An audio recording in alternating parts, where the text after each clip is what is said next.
situation is still just completely horrific. People are not getting the aid that they need. Although aid has trickled in and there have been approvals for some fuel, it's nothing compared to the massive needs on the ground. And I should say also that, you know, there are still many civilians in the north and they haven't gotten any assistance either. And so the situation is still very challenging, you know, horrific, and there's no sign that this is really meaningfully going to improve anytime soon.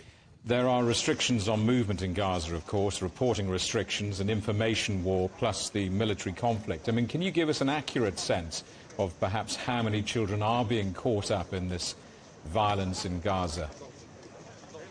We know that it's been challenging to have some figures recently because of the communication lines being down and hospitals being overwhelmed, but we know that it's getting close to 5,000 children who have been killed.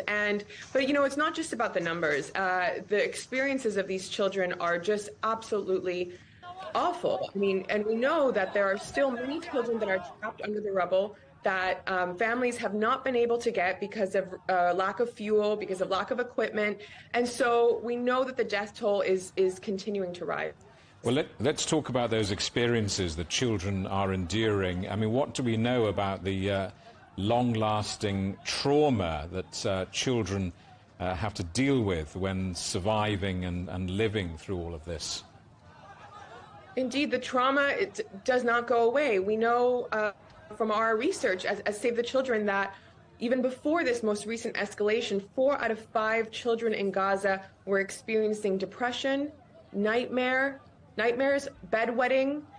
Most of them did not have hope for the future. And you know, it's very difficult to provide assistance to help children cope through these experiences when the bombardment doesn't stop, when conflict in Gaza is recurrent. If you are a 10-year-old in Gaza right now, you've experienced several escalations of violence in addition to a severe blockade.